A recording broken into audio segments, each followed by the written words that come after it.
أعوذ بالله من الشيطان الرجيم. بسم الله الرحمن الرحيم.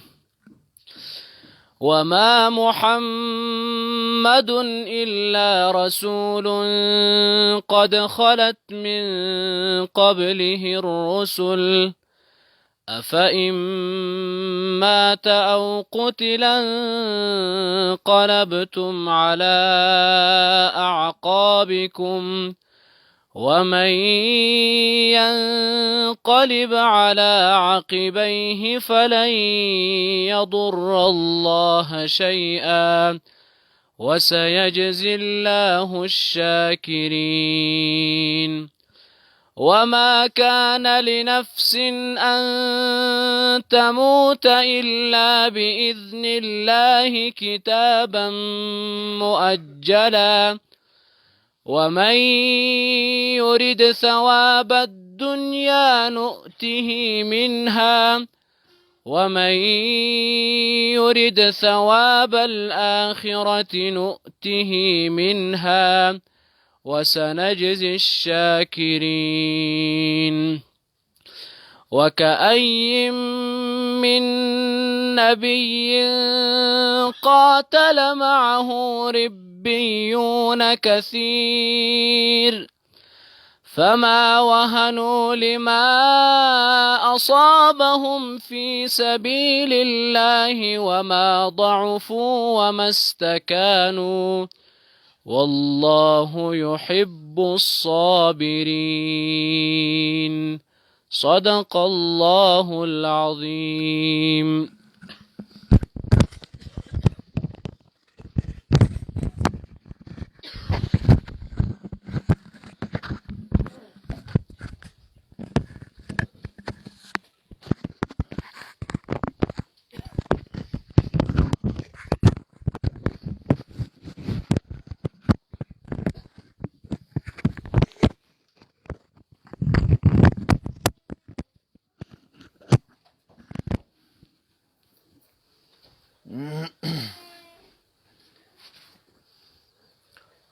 بسم الله الرحمن الرحيم. الحمد لله والصلاة والسلام على سيدنا وحبيبنا وحبيب ربنا محمد رسول الله وعلى آله وصحبه ومن والاه. أما بعد، طالبان ورونو پتیر درس کې مو د تخریج د احادیثو د پاره د مصادرو ذکر کړی و. د هغې مصادرو د جملې نه مصادر اولا دا مو ذکر کړي و، خو ذکر د مصادر اولا او په تیر درس کې دا د حصر په طریقې نه و چې تنها مصادر اولام دا دی. یو څو کتابونه مو به طور نمونه وړاندې کړي وه. نننی درس کې بفضل الله و کرمه د مصادر ثانیه او ثالثه ذکر کو او د هغې ترڅنګ طرق د تخریج د احادیثو بیانو. مصادر ثانیه طالبانو اولامو ذکر کړي و. دویم مرتبه کې چې مصادر دي نو دا مصادر به یا د صحاحو د قبیلې نه وي یا به د سننو د قبیلې نه وي او یا به د مسانیدو د قبیلې نه وي او یا به طالبه د چا نه وي د تاریخ د کتابونو نه وي. کچرته د قبیلې د صحاحو نه وو او تاسې راتلی تخریج مو کو نو د صحاحو د قبیلې نه یو د هغې کتابونو نه طالبانو منتقل اخبار دی. څه شی دی؟ دا که داسې تاسو مکتبو کې نه وینئ نو شامله کې درته پیدا کیږي، دا کمپیوټري مکتبو کې شته. دویم د هغې نه صحیح ابن سکن، دا د ابن سکن صحیح دا د هغې کتاب دی. دا د صحاحو د قبیلې نه دی. دریم د همدې قبیلې نه الاحادیث المختاره. څلورم د همدې قبیلې نه صحیح د ابن حبان دی. دلته شته دی، موږ سره انشاءالله یو نمونه زه تاسو ته پیش کوم بیا د همدې کتابونو د جملې نه. نو صحیح ابن حبان دا په مصادرو ثانیو کې دی. پنځم د هغې نه صحیح د ابن خزیمه دی. دلته شته موږ او تاسو سره پروت دی. انشاءالله د هغې نه به هم یو نمونه موږ او تاسې پیش کوو وغیره. په دې باب ډېر کتابونه نور هم شته دی، خو دا څلور پنځه کتابونه چې موږ او تاسو ذکر کړل نو دا به طور حصر نه دي بلکې به طور نمونه دي. په دویمه مرتبه کې چې د مصادرو ثانیو د جملې نه دي طالب هغه سنن دي. څه شی دي؟ سنن. نو سننو کې علماو ډېر کتابونه لیکلي. یو د هغې سننو د جملې نه سننو دارالقطني. دارالقطني کتاب لیکلی سنن پیدا کېږي طالبه. دویم د هغې نه دلته شته موږ سره. دویم د هغې نه سنن الکبرا للنسائی.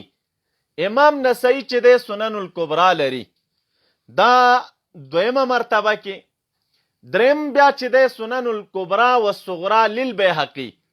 امام بیهقي رحمت الله علیه سنن الکبرا هم لري، موږ سره شته، او دغه رنګې چې دی سنن الصغرا هم لري. څلورمه مرتبه کې معرفت السنن والآثار، دا هم د امام بیهقي کتاب دی، دا د سننو د قبیلې نه دی. پنځم مسند رویانی. شپږم الادب المفرد للامام البخاري، یو جلد کې کتاب پیدا کیږي، تاسو به لیدلی وي.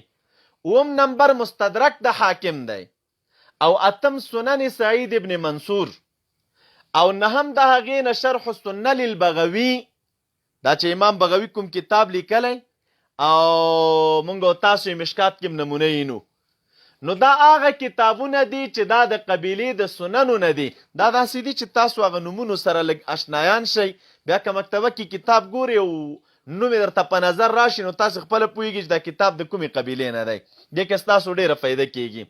ځکه دا مهمه ده چې یو سړی مرتبه د کتاب وپېژني چې دا کتاب د کومې مرتبې کتاب دی.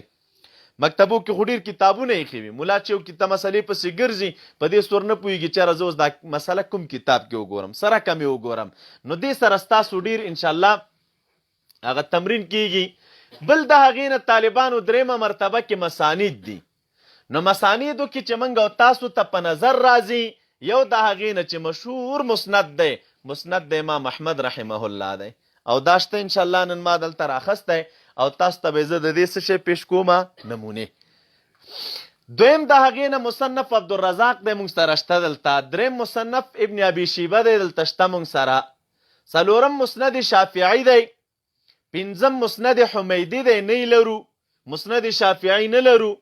مسند ربیع نه لرو. مسند د عبدالله ابن مبارک نه لرو. مسند د ابن شیبه نه لرو. مسند طیالسي نه لرو، خو مسانید دی. مسند د اسحاق ابن راهوی، او 11 مسند د بازار، او 12مه مرتبه کې معاجم و مسند الشامین للطبرانی. بیا مسند ابي اعلی دی لروي. مسند د ابن جعد دی نه لرو. مسند شهاب، مسند حارث، مسند ابي عوانه وغیره. دا کتابونه دي طالبانو، دا مسانید دي. او تاسو ته خو ما مسند در پیژندلی چې مسند چاته ویلی کیږي، یاد مو ده انشاءالله کنه. نو په دغه ترتیب باندې دا مسانید دي طالبانو. د یو شخص یا د یو راوي یا د یو محدث یا د یو صحابي مبارک روایات چې تاسو ګورئ نو هغه موږ او تاسو ته په دې مسانیدو کې پیدا کیږي. نن به انشاءالله موږ او تاسو په اسانه طریقې سره دا زده کړو. درېیمه مرتبه کې طالبانو چې موږ او تاسو ته په نظر راځي مصادر ثالثه. څه شی دي؟ دا درېیمه مرتبه کې مصادر دي. یو د هغې نه طالبانو حلیة الاولیاء ده. څه شی ده؟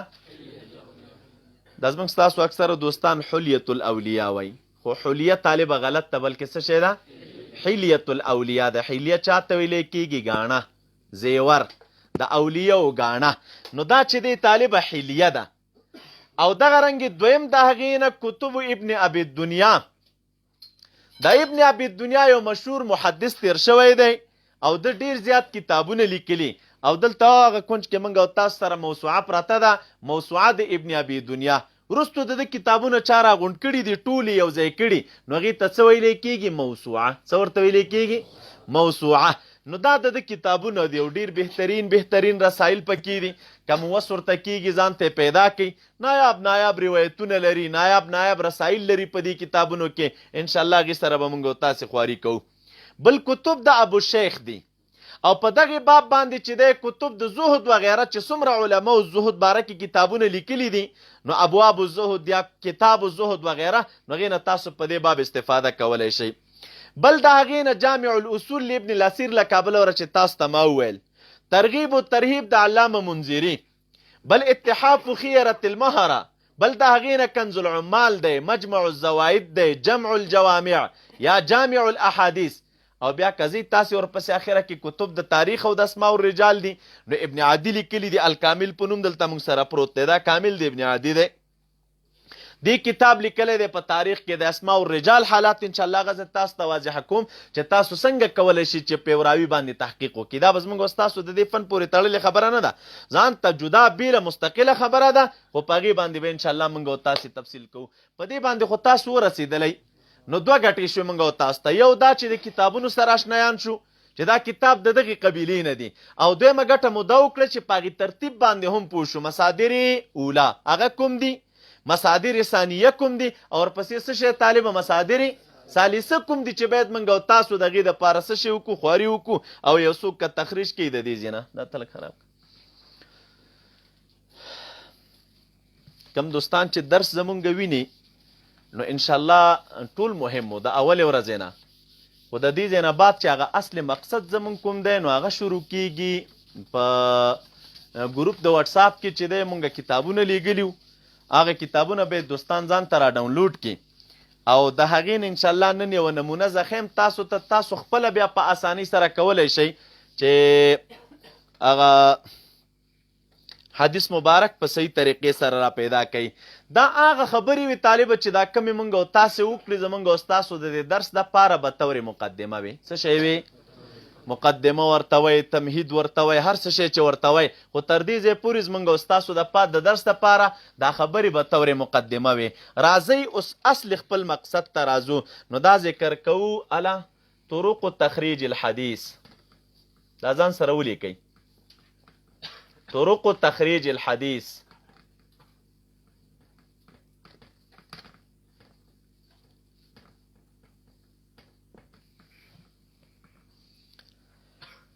طالبانو طرق د تخریج د احادیثو ډیر زیات دي، ډیر زیات، خو لیکن مشهور د هغې نه چې نن موږ او تاسو دلته بیانو او د دې هر یوې طریقې تمرین کوو نو هغه تاسو ولیکئ شپږ. دا مشهور طرق دي. څو طرق دي؟ شپږ. اوله طریقه ولیکئ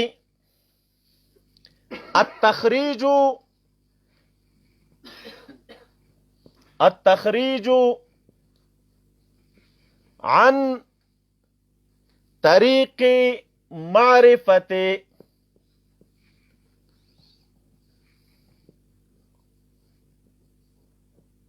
راوي الحديث. دا اوله طریقه ده او دا مهمه ده. التخريج عن طريق معرفة راوي الحديث من الصحابة رضي الله عنهم أجمعين. دا اوله طریقه ده طالبه. ساده مقصد څه شی دی د دې؟ ساده مقصد دا دی طالبه ته حدیث پسې ګرځې او حدیث ځان ته را معلوموي، خو لیکنه خو د دې دپاره دا شرط ته وروستو تفصیل کې درته وایم. دا ورلره شرط ده یو حدیث دی مثلا تا اورېدلی، یوه ټوکړۍ درته یاده ده، یا د حدیث مبارک یوه جمله درته یاده ده، یو کلمه یې درته یاده ده، خو لیکن دا درته معلوم ده چې د دغې حدیث مبارک راوي چې دی دا فلان صحابي دی. راوي درته یاد دی چې راوي څوک دی، او د حدیث مبارک یوه ټوکړه هم درته یاده ده، باقي نور حدیث در نه هیر دی او ته غواړې چې زه دغه حدیث مبارک په کتابونو کې را پیدا کم. نو په څه طریقه باندې دا را پیدا کوو؟ نو یو طریقې دا د طالبه دې باندې انشاءالله موږ او تاسې تمرین کوو. دویمې طریقې ته راشئ. التخریج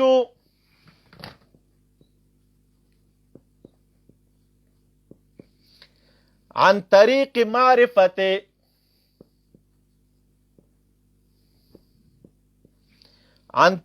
معرفت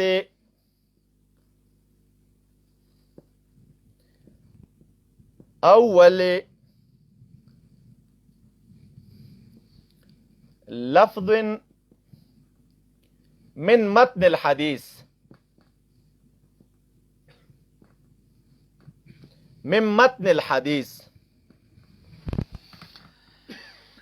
د دې څه معنا ده طالبه؟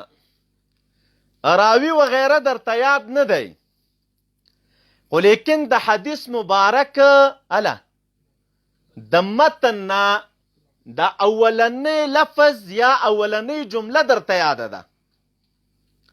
د حدیث مبارک د متن اولنی لفظ یا اولنی جمله درته یاده ده او نور درنه حدیث هیر دی، نو ته څنګه کولی شي چې دا یوه جمله د حدیث مبارک درته یاده ده او دا ته په کتابونو کې را پیدا کړې چې دا اوس کوم کتاب کې زه را پیدا کړم چې دا حدیث مبارک چیرته دی؟ نو دا دویمه طریقه ده. وشوه؟ تاسو وایئ هله.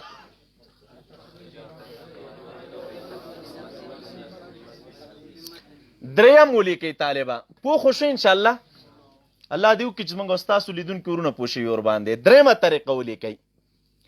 التخریج عن طریق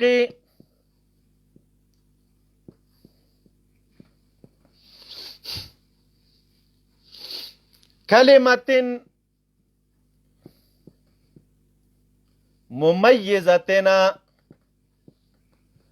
فی الحدیث.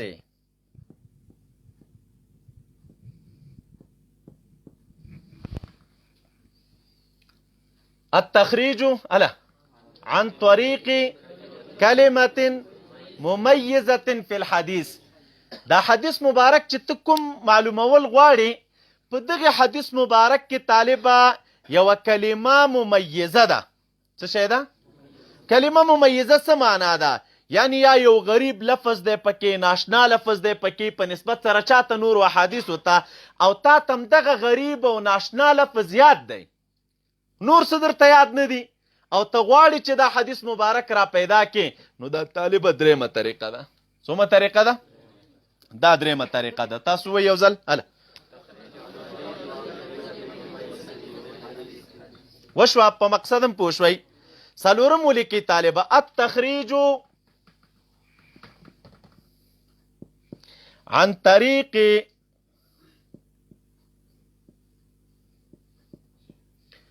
معرفت الحدیث، معرفت موضوع الحدیث.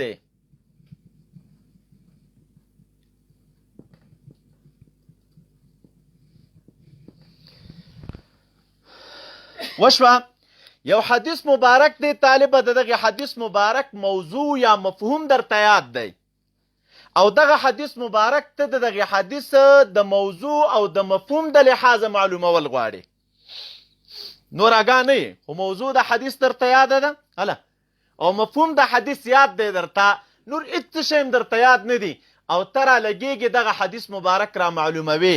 نو څلورمه طریقه د تخریج دا ده، حدیث مبارک را معلومول د لحاظه د چا؟ د موضوع. پنځم دا ووایئ تاسو یو ځل. پنځم ولیکئ. التخریج عن طریق النظر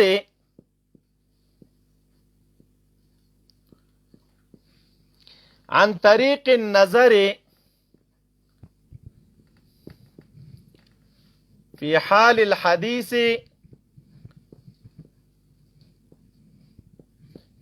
الحديث متنا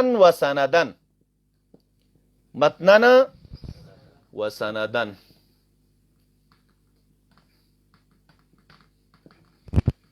التخريج عن طريق النظر في حال الحديث مثلا طالب د متن یا سند کوم کنیت یا خاص صفت ته معلوم دی، مثلا دا حدیث یا متواتر دی یا حدیث قدسی دی یا په موضوعاتو کې دی، خو یو شی دی نو یا حالت د متن او یا حالت د چا سند کې وراوي دی، دغه نوم درته معلوم یې، کلی درته معلوم، علاقه معلومه یې، کنیت درته معلوم دی ورالګېږي، د دې لحاظه د حدیث مبارک معلومه یا حدیث مبارک دی د دې لحاظه پسې ګرځي چې د حدیث یا متواتر دی دومره یاد ده درته، یا طالب مشهور دی او یا څه شی دی موضوعي دی، خو به هر تقدیره رالګې د حدیث پیدا کوي. نو پنځم لحاظ دغه دی طالبه. څو شوله؟ شپږم ولیکئ، دا یو ځل ووایئ تاسو.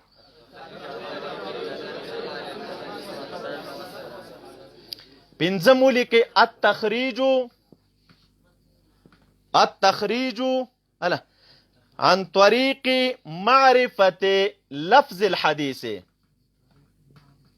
عن طریق لفظ الحدیث.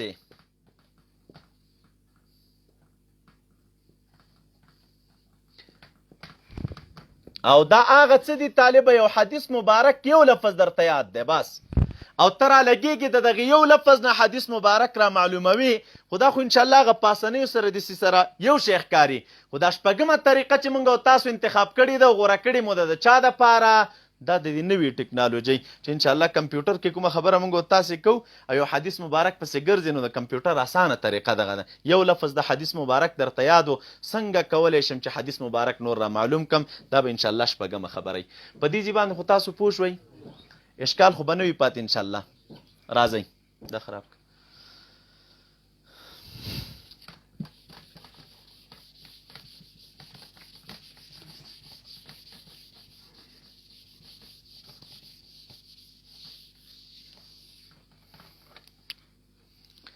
اول تراشی تفصیل. الطريقة الأولى، الطريقة الأولى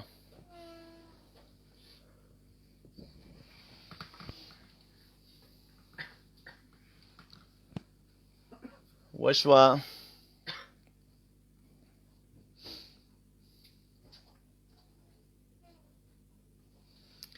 طریقه اوله څه شی وه؟ اله دې کې طالبه اوس دلته وګورئ ښه چې موږ تاسو په دې خبره پوه شو. تاسو ولیکئ الکتب المستفاده، الکتب المستفاده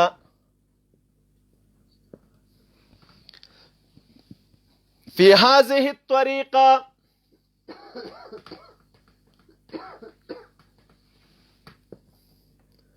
في هذه الطريقة داغه اولنۍ کومه طریقه چې وه چې یو څوک رالګېږي او یو حدیث مبارک معلوموي اله د راوي د حال نه و راوي په صحابه کرامو کې دې کې طالبانو اکثرا چې موږ تاسو استفاده کوو نو د دوه قسمه کتابونو نه به کوو. څو قسمه کتابونو نه؟ اول ولیکئ تاسو المسانید، المسانید.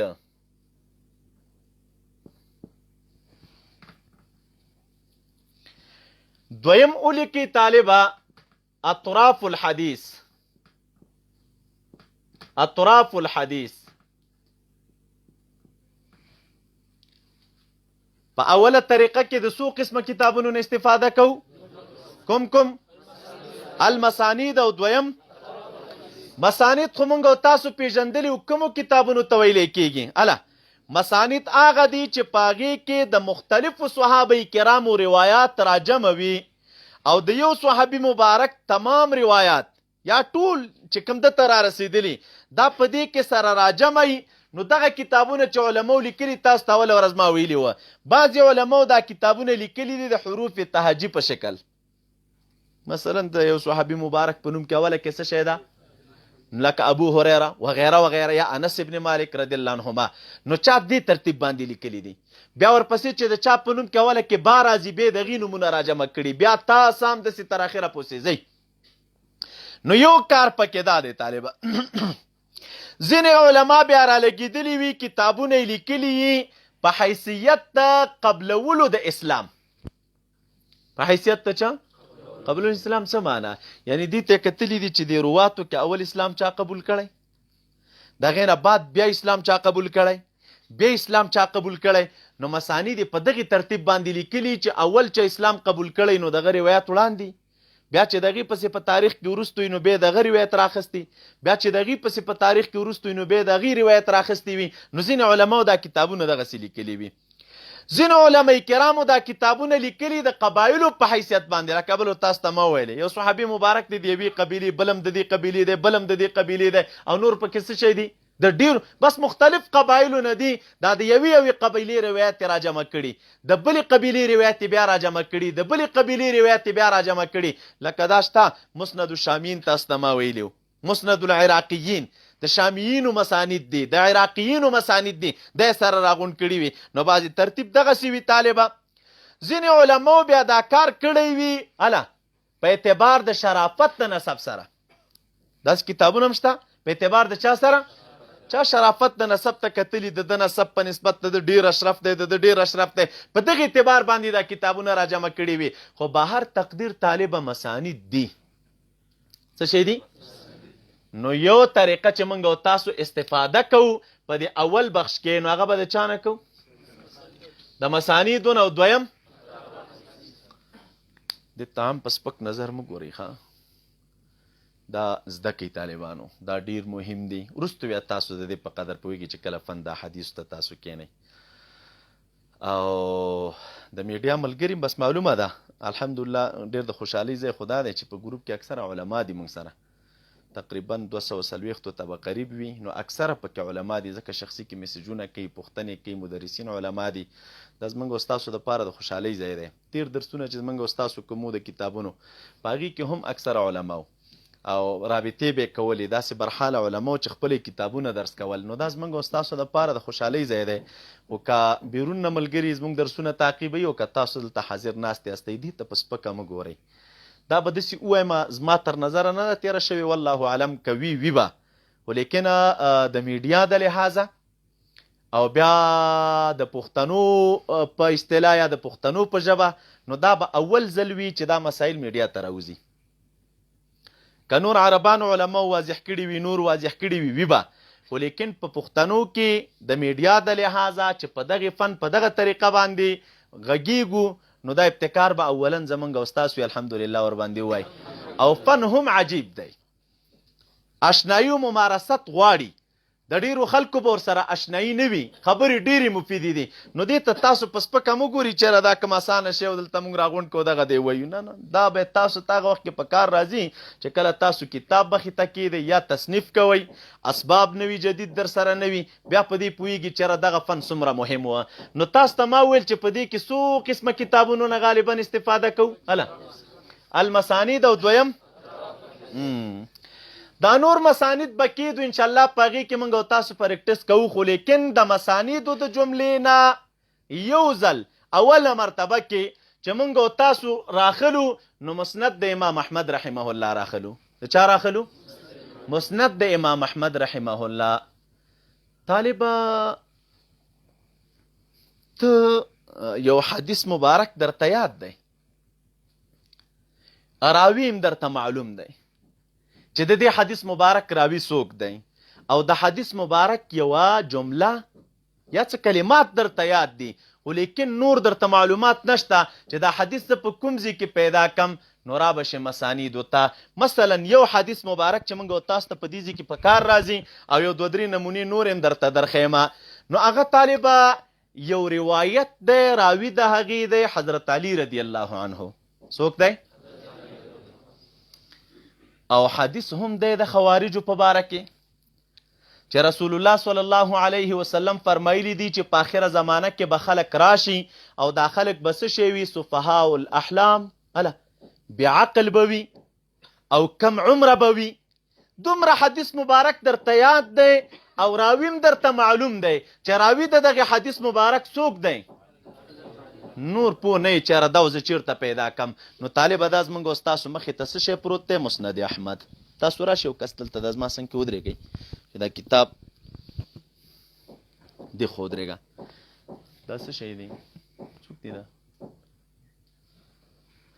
طالبانو دا مسند احمد دی، د دې دا خو چونکې ما سره دا کتاب وړوکی دی، اوس چې کوم مسند احمد بازارو کې خرڅېږي نو هغه د دې په نسبت محقق دی، علماو پې تحقیق کړی دی. او دا خو هغه زمانه کې د نن نه تقریبا که درته ووایم چې یاره 15-14 یا 17 کاله وړاندې اخیستل شوی کتاب دی، هغې وخت کې هم دا مسند احمد محقق پیدا کېده، خو چونکې د طالبۍ دوران و غریبي وه نو بس دغه شی پکې ارزانه او محقق نه نو د دغې لحاظ نه مو دا کتاب واخیسته. کنې نور چې تاسو پیدا کوئ نو هغه محقق دی، اوس چې خرڅېږي هم هغه محقق دی. نو دا داسې محقق نه دی، خو احادیث چې کوم په مسند کې دي نو هغه پکې پوره دي. نو تاسو ته ما ویل چې په دې کتاب کې احادیث موجود دي، نو تاسو به څنګه را معلوموئ؟ هغه کوم چې نن سبا محقق مسند احمد خرڅېږي طالبه، هغې سره مستقل یو جلد فهرست وي. څه شی وي؟ که یو جلد مستقل نه وي نو په اول جلد کې یا په اخرني جلد کې د دې ټول کتاب چې کوم مسند دی د هغې فهرست تاسو ته پیدا کېږي. نو هلته تاسې کولی شئ چې په اسانۍ سره دا معلوم کړئ. خو چونکې دا زموږ او ستاسو کتاب خو وړوکی دی نو دلته موږ او تاسو طریقه زده کوو. ګوره ته راولګېدلې اول جلد یې راواخیست، صحیح شوه؟ روایت موږ او تاسو د چا پسې ګرځېدو؟ د علي رضی الله عنه پسې. تا دلته وکتلې الجزء الاول، ګوره مسند د 10 مبشره ولهم بالجنه، ټول احادیث پکې 1922 احادیث دي. بیا پکې مسند د رجال اهل البیت 10 مبشره درته یاد دي، په هغې کې 1840 احادیث دي.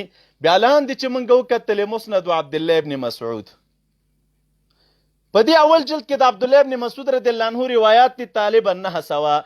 نو دلته د علي رضی الله عنه مسند مو ولیده؟ پیدا مو که؟ دا جلد بکې دی. دې پسې به راشي طالبه دلته دویم جلد ته. چاته به راشئ؟ دویم جلد ته به راشئ. په دې دویم جلد کې ته راولګېدلې، ښه دلته راشي دیزي ته. دلته خو څوک لیکلي واله مسندو اله رجال اهل البیت، مسندو نو رجال د اهل بیت خو پکې دي، نو اهل بیتو کې څوک دی؟ حضرت علی رضی الله تعالی عنه دی. نو ته دا کتاب راواړوه طالبه، دلته پسې ګرځه.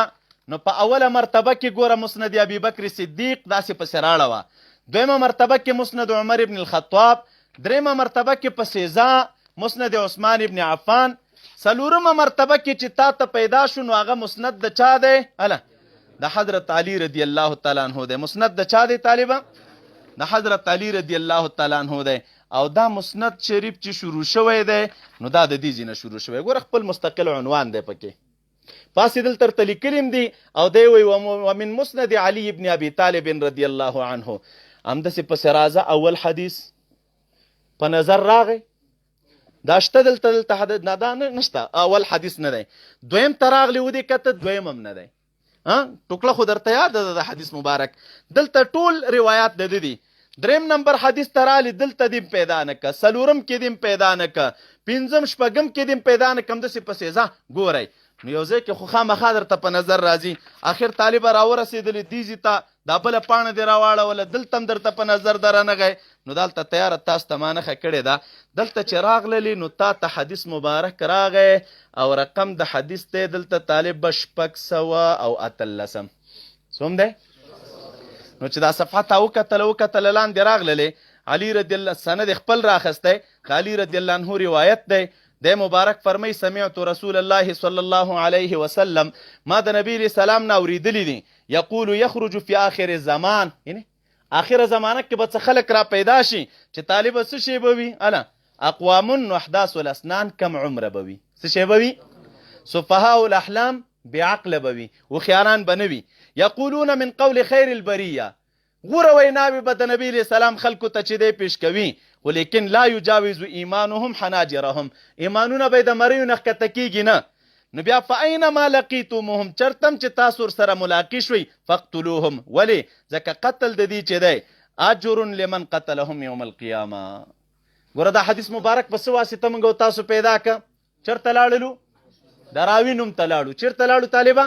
او دا حدیث مبارک یو ټوکړه هم درته معلومه وه. نو تفتیش دې وکه حدیث تر داخل دیزي کې په نظر راغی، پیدا دی که. نو دا یوه طریقه ده، تاسو په دې باندې پوه شولئ. تخریج د حدیث مو وکړه په کومه واسطه؟ نو بس تا که تاسو ځان سره کتابچه کې نوٹ کوي بیا دغه حدیث نو مسند احمد به ولیکئ، جلد به ورسره اول ولیکئ او صفحه به ولیکئ، طالب 102 خو مکتبي لحاظ به کوي ځکه تاسو ته مو ویل چې دا نورو کې بیا دا دویم جلد نه دی، نورو کې تحقیق ډېر دی پکې. او صفحه د 102 مسند علي ابن ابي طالب او رقم د حدیث ته طالب 613 څوم دی. نو دا حدیث بیا تاسو نور کېږي چېرته ورسېدي په دې باندې ور اسانه طریقه ده. بلې ته راشئ، یو حدیث مبارک تا اورېدلی دی طالبه، خو لیکن تا نه هیر دی. هغه دا ده چونکې تاسو خو یاستئ صوفیان، خلک به در باندې اعتراضات هم کوي، بدرت به موي بس تا کېده کېنې چې هلکه دا مشایخ کرام کله ناکله راولګېږي او د دې مریدانو په سینه کې لاس ږدي یا مریدان په سینه کې ووهي. د دې دپاره تا سره کوم دلیل شته که نه، کوم اصل لري که نه لري؟ نو دا خو ځان ته مسله ده. نو ته اوس تفتیش کې چې یاره ما خو یو وخت کې د استاد د خولې نه یو حدیث مبارک اورېدلی وه چې د هغې حدیث مبارک راوي حضرت عمر رضی الله تعالی عنه مثلا، او دغه رنګ هغه حدیث مبارک کې دا راغلي وو فی صدره کلمات پکې وو. نور حدیث رانه هیر دی، پوهېږم نه چې حدیث خو هم دې کتاب کې شته، مسند خدا دی. اوس پوهېږم نه چې حدیث مبارک چیرته دی. نو طالبه تا حدیث مبارک اورېدلی او دې ځای ته راشه. نو تاسو ته ما ویل چې په دویمه مرتبه کې، په څومه مرتبه کې؟ دلته خو مسانید ذکر دي. د ابوبکر صدیق رضی الله تعالی عنه مسند پکې وه، بل د چا مسند و؟ د عمر رضی الله عنه پکې وه. نو تا ته خو مسند د عمر رضی الله تعالی عنه یاد و، خو لیکن مشکل څه شی و؟ حدیث نور معلوم نه و. نو ته راغللې طالبه په همدغه طریقه باندې چې دا کومه خواري مونږ او تاسې اوس وکړله، دا مسند د ابوبکر صدیق رضی الله عنه چې په دې کتاب کې ختم شو، نو دلته څه شی شروع کېږي؟ د عمر رضی الله عنه مسند شروع کېږي. هغه حدیث مبارک کلمات خو تاسو ته یاد و که ټول نه و یاد؟ نو یوه کلمه خو درته یاده وه چې کومه حدیث مبارک کې وه، یا فی صدري کلمه درته یاده وه. هله نو بس راشي شروع شولې. اول دې وکته دې پاڼه کې دې پیدا نه که دغه روایت د فی صدري والا، په دویمه پاڼه کې دې وکت دلته دې پیدا نه که، په دریمه پاڼه کې دې وکوت طالبه دلته دې پیدا نه که، همداسې پسې ځه. په څلورمه پاڼه کې دې وکوت، پنځمه کې دې وکت، همداسې پسې تللې آخر تا ته شپږمه اومه پاڼه په نظر راغله. لاندې اخري سر کې چې دې وکتلې نو دا حدیث مبارک درته په نظر راغی. دا تاسو وګورئ. قال عمر رضی الله عنه ما سألت رسول الله صلى الله عليه وسلم عن شيء أكثر مما سألته عن الكلالة. وما د نبی علیہ السلام نه یو سوال نه دی کړی اکثر د هغې نه چې ما دې نه سوال کړی د کلالې په باره کې، یعنې د کلالې په باره کې ما د نبی علیہ السلام نه ډېر سوالونه کړي او ډېرې پوښتنې مې ترې نه کړي. وی تر دې یو وخت داسې راغی حتی طعن باصبعه فی صدري، حتی طعن هله تر دې چې رسول الله صلی الله علیه وسلم ګوتې مبارکې راواخیستلې او زه په سینه کې پې. مسله د چا ده؟ سوال دی که نه؟ مسله د علم ده او مسله د کلالې عمیقه وه. او عمر رضی الله عنه وایي چې ما ترې نه څه شی کړي دي؟ بار ډېرې پوښتنې چې مې کړي، نو د چا په باره کې مې کړي؟ د کلالې په باره کې مې کړي دي. نو مسله عمیقه وه او د مبارک پې څه شی غوښتل؟ ځان پویول غوښتل. نو د ځان پویولو دپاره طالبه شرح صدر پکار وي. څه پکار وي؟ شرح صدر پکار وي. او د شرح صدر د پاره ډیر اسباب دي. یو سبب د شرح صدر د پاره د وګوره مسله عمیقه ده، بار د مبارک د نبی علیہ السلام نه پوښتنه کړې، آخر دا چې نبی علیہ السلام خپلې ګوتې مبارکې راخیستې او دی په سینه کې وهلی ور باندې. دا مشکل ځای کې په سینه کې ولې وهي؟ یو خو د ظاهر علما دي که نه، نو هغوی که هر شی تعبیر کوي نو یا به یې ټوکې ورسره کولې، یا به یې ګپې ورسره لګو، یا به یې خوشطبي ورسره کول، او هر رنګ چې ورکي که نه د هغې خپل کار دی. خو چونکې ځای دی طالبه مشکل، مسله د چا ده؟ د منصب د علم ده. مسله د دې ده چې دی ځان پوه کي او ډېرې پوښتنې هم کړي. کله سړی ډېرې پوښتنې وکړي نو سړی پکې مسله کې څه شی شي؟ داسې خلطیت په سړي باندې راشي. نو د دغې مسلې د پوهې دپاره شرح صدر پکار دی او رسول الله صلی الله علیه وسلم دی په سینه کې وهلی دی. نو اوس چې دا حدیث مبارک تاسو پیدا که نو کتابچه به در سره وي طالبه، کتابچه کې به ولیکې مسند احمد جلد مسند احمد جلد اول صفحه د طالبه څومه 33 او رقم د حدیث د 180. دا یعنې دا چې ښکاري دي تشمار د حدیث وی. رقم د حدیث ته څومه 100 دا شمار د حدیث دی. او طالبه راوی دی عمر رضی الله تعالی عنه. مسند دی مسند عمر ابن الخطاب. که صفحو کې فرق په نورو کتابونو کې وي دی خو مسند خو ورکیږي نه کنه. مسند خوشتم دقه مسند دی او دې کلماتو پسې به ګرځېږئ. په دې ځای باندې انشاءالله تاسو پوه شولئ، په دې طریقه پوه شوئ. بله مسله د طالبه همدغه کتاب دی.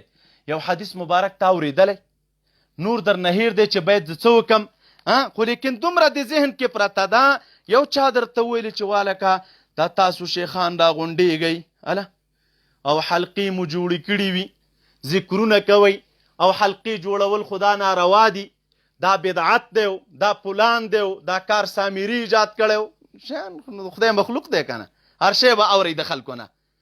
اوس ته وایي چې دا زما په حلقو باندې خلک اعتراض کوي، نو لکه حلقې دپاره خو حدیث په کار دی که نه، او ستا ذهن کې پرته ده د استاد نه دې اورېدلی و چېرته حدیث یوه کلمه درته یاده وه او راوي درته معلوم دی، نو اوس راشه مسند پسې مثلا تا حدیث مبارک اورېدلی د عمر رضی الله تعالی عنه په حواله او نور هېڅ شی هم درته نه یاد نه دي، صرف حلقتون درته یاد دی. بس څه شی درته یاد دي؟ نو دا به اوس ته څنګه پیدا کوي؟ نو بیرته به همدقه مسند د عمر رضی الله عنه ته راشي طالبه. کوم ځای نه چې مسند شروع کېده نو همداسې به شروع کې ګورې به نو مسند دلته تقریبا شروع شوی دی طالبه د صفحې 19 نه څومې نه همداسې پسې تلې ودې کتل آخر ورسېدلې طالبه 48 صفحې ته. څومې ته ورسېدې؟ دومره 48 صفحې نه بعد تا ته حدیث مبارک په نظر باندې راغی. رسول الله صلی الله علیه وسلم فرمایلی دی، اوږد حدیث دی. فقال عمر رضی الله عنه انی سمعت داغه د اویس رضی الله عنه واقع راخستی. نبی علیہ السلام عمر رضی الله عنه ته ویلو چې اویس رحمت الله علیه ته چې دی بهترین تابعی و، هغه ته به زما سلام وکړي وغیره وغیره. اوږد حدیث دی چې کله پیدا که نو دی آخره کې الفاظ دا دي. نور خو تا ته حلقتون یادو که نه؟ څه شی درته یادو؟ راوي نوم هم درته معلومو او حلقتون هم درته یادو. نو ته راغلی قال فقدم الکوفة قال وکنا نجتمع فی حلقة فنذکر الله. راوي څه وایي؟ فقدم الكوفة قال وكنا صحابه دي ومونگا نجتمعو چې مونږ به سره راجمع کېدلو فی حلقتن په یوه حلقه کې، مونږ به په حلقه کې راجمع کېدلو. فنذکر الله مونږ به د خدای تعالی ذکر کو. وکان یجلس معنا فکان اذا ذکره وقع حدیثه من قلوبنا موقعا لا یقع حدیث غیره. نو طالب دې کې د حلقې ذکر راغلی صحیح شوه او تا ته حدیث مبارک یادو. نو چې یادو درته نو کتابچه در سره تیاره پرته ده، کتابچه به راواخلې مسند احمد اول جلد صفحه د 48 او طالبه رقم د حدیث ته 268 او راوي د حدیث ته څوک عمر رضی الله تعالی عنه. نو تاسو ته حدیث را معلوم شو که معلوم نشو؟ انشاءالله په دې طریقه باندې تاسو پوه شولئ. کم اشکال درته پاتې دی پکې؟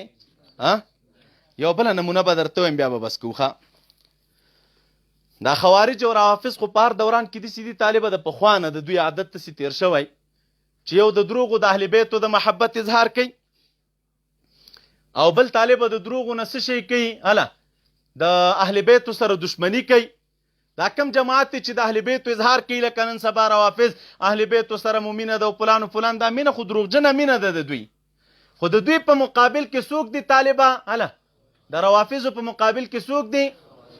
نو خوارج بیا داسې دي چې هغوی د اهل بیتو سره طبیعت چندان جوړ نه دی او راني ورسره. الله تعالی دې د شیخ صاحب درجات بلند کړي. هغه به یوه نمونه ویله، وایي تاسو چې چیرته وګورئ طالبه د شیعګانو جوماتونه وګورئ یا د شیعګانو مدارس وګورئ، نو د شیعه په مسجد باندې به چېرته نوم د ابوبکر صدیق رضی الله عنه ونه وینئ. تاسو لیدلی چېرته؟ یا به نوم ورباندې د عایشې رضی الله عنها ونه وینئ، یا به نوم چې نور تعلق د اهل بیتو سره دغې نوم به ورباندې ونه وینئ. او که دې طرف ته راشي د شیعګانو مدرسې ته او یا د شیعګانو مسجد ته، نو چې مسجد ته ګوري نو مسجد به یې د چا په نوم وي؟ مسجد علی رضی الله عنه، مسجد فاطمه، مسجد حسین، مسجد حسن. یا که مدرسو ته ګوري طالبه نو که د نارینهو په نوم باندې مدرسې وي نو هلته به څه شی وي؟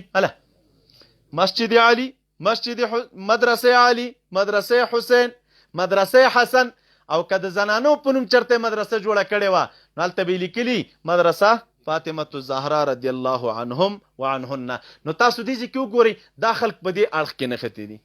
او که تاسو چېرته لاړئ د وابیانو مدرسو ته یا د وابیانو مساجدو ته نو د وابي په مسجد باندې که چېرته هم چېرته پیدا که به کم بیا قل وابي وي ښه داسې پوره پوخ به پکې نه وي خو د وابي په مسجد باندې به ته چېرته ونه وینې چې مسجد علي ابن ابي طالب دا نشي پیدا کوی. د زنانو په مدرسه باندې به چېرته ونه وینې چې مدرسه فاطمه الزهرا دا چېرته نشي پیدا کوي. مرته ویل که کم بیا قل وابي دا کار کړی وي خو چې دا کم پکې پاخه دي او خوارج دي نو د هغوی خو چونکې دشمني د اهل بیتو سره ده نو چیرته چې د وابي د نارینو مدرسه ګوري نو هلته به لیکلي مدرسه معاویه رضی الله عنه، مسجد سره به لیکلي مسجد معاویه رضی الله عنه. او طالبه که د زنانو مدرسه چرته ګوري نو ځای په ځای چې تاسو پیدا کوئ مدرسه عایشه مسجد عایشه، مدرسه عایشه مسجد. په دې صورت تاسې پیږئ دوی دا کار ولیکئ د دوی چونکې هلته دشمني د چا سره د اهل بیتو سره او طالبه د حضرت معاویه رضی الله عنه او د حضرت علی رضی الله تعالی عنه ترمنځ یو جنگ راغلی و هغې جنگ ته علما جنگ د سفین وی. څه ورته وی؟ نو هماغه وخت نه دا سلسله په سلسله چې د دوی دا کابر راغلي هغه کینې په زړونو کې سره پرته ده. نو معاویه رضی الله عنه زموږ د سترګو تور دی، موږ خپل مقتدا ګڼو، موږ خپل رهبر ګڼو، موږ خپل مشر ګڼو، خو په دغې اساس و بنیاد باندې چې تاسو ګورئ نو د دوی په نومونو کې به څه شی وي؟ هله دا شی به پیدا کېږي. اکثره که تاسو وګورئ نومونو ته به زامنو ته به نوم د یزید ایښی وي. دا د یزید نوم شیخ صاحب مبارک درجات الله بلند کې ویل نو په تا باندې دومره دنیا قحط شوه چې نور نومونه نه پیدا کېدل چې د یزید نوم درته په نظر راغی او دا دې په بچي ایښی دی. که د زنانو مدرسې وګورئ مسجدونه یې وګورئ نو مدرسه عایشه دا د عایشې رضی الله عنها نوم دوی ولې دومره ډېر یادوي؟ دا داسې نه ده چې دا مبارکه پې ګرانه ده، نه هلته لامل ده چې د عایشې رضی الله عنها هم یو جنګ او لانجه د علي رضی الله عنه سره راغلې وه. هغې جنګ ته څه ویلی کېږي طالبه؟ جنګ جمل. څه ورته ویلی کېږي؟ سفین او جمل. دا تاریخ په کتابونو کې تاسو ته ډېر نظر نو دا د پخوا نه دا شیان سره تیر دي. اوس تا چېرته د یو وابي سره بحث دی د علي رضی الله عنه مناقب ورته بیانوي او اوصاف ورته بیانوي او دی در سره نه مني او ته ورته وایي چې و ملا صاحب ګوره د علي رضی الله عنه سره محبت د ایمان علامه ده او د علي رضی الله عنه سره بغض چې دی دا د نفاق علامه ده. تا چېرته د استاذ نه حدیث اورېدلی وه دومره و چې د علي رضی الله عنه سره محبت د ایمان نور در نه یېرو او دې باندې هم پوه وي چې دا خبره حضرت علي رضی الله عنه کړې ده خو نور په سیستم اګاه نه وي نو را به شي مسند ته مسند به راواړئ. همداسې په پسیزي همغه طریقه ده چې کومه تاسو ته ما وویله د علي رضی الله عنه مسند به راواړئ ګرځې به یو ځای به درته په نظر راشي او هلته به دا په نظر باندې درشي چې علي رضی الله تعالی عنه فرمایي والله انه مما عهد الي رسول الله صلى الله عليه وسلم انه لا يبغضني الا منافق ولا يحبني الا مؤمن. علي رضی الله عنه فرمایي چې ما ته محبوب وینا کړې وه لوز یې را سره کړی و خبره یې راته کړې وه هغه دا وه راته فرمایلي و چې په الله قسم د تا سره به محبت نه کوي مګر هغه څوک به در سره محبت کوي چې څوک مؤمن وي او بغض به در سره نه کوي مګر هغه څوک به در سره بغض کوي چې څوک څه شی وي. نو دا حدیث مبارک تاسو ته په نظر راغی کتابچه به د لاس کې وي وبه لیکي همدغه اول جلد دی او صفحه د 105 رقم د حدیث د طالب 644 په همدې طریقه باندې به تاسو څه شی را معلوموئ احادیث. دا د یو مسند نمونه وه چې تاسو ته ما پیش کړله. انشاءالله اشکال خو پاتې نه دی.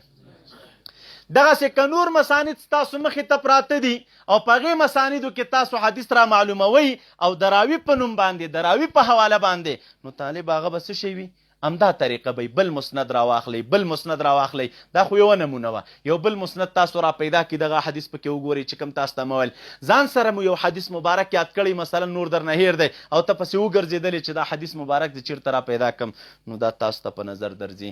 لنډه نمونه وه. کم دوستان چې درس ویني نو هغوی ته ما مسند احمد په ګروپ کې لیکلی دی هغې دې وګرځېږي ودې لټئ دغه حدیث مبارک په مسند احمد کې او بیا دې موږ ته خپلې لیکنې راولېږي. دویمه طریقه چې کوم کتابونه په دې کې استعمالیږي هغه د چا دي او د اطراف الحدیث به انشاءالله بیا ووایو. اشکال خو پاتې نه دی. السلام علیکم ورحمة الله.